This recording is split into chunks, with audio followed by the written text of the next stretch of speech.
Sveiki, atėjus vasarai visi skubame kuo greičiau išsimaudyti vandenyje.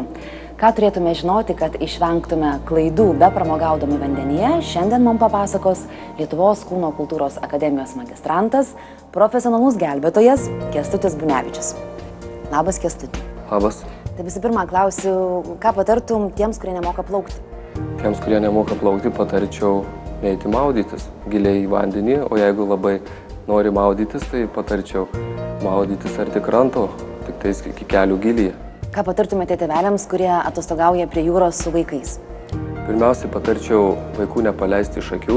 Jeigu einate maudytis, supažindinti reikia vaikus su paplūdimo taisyklėmis ir būti su jais arti kranto, nelysti giliai į vandenį. Kokie pavojai slypi maudantis jūroje? 3 pagrindiniai pavojai, tai yra didelis bangavimas, povandeninės srovės ir duobės susidarę po audrų. Ką daryti, jeigu patekau į srovę? Jeigu netyčia patekote į srovę, svarbiausia yra nepanikuoti. Ta srovė susidarius vandenyje jūsų tikrai nenuneš kažkur į tolyn į jūrą.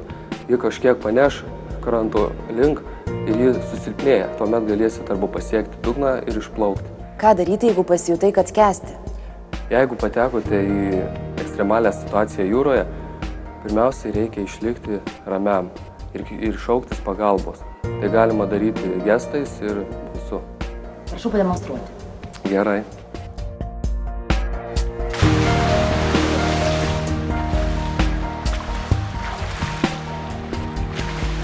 Ačiū Kęstučiui.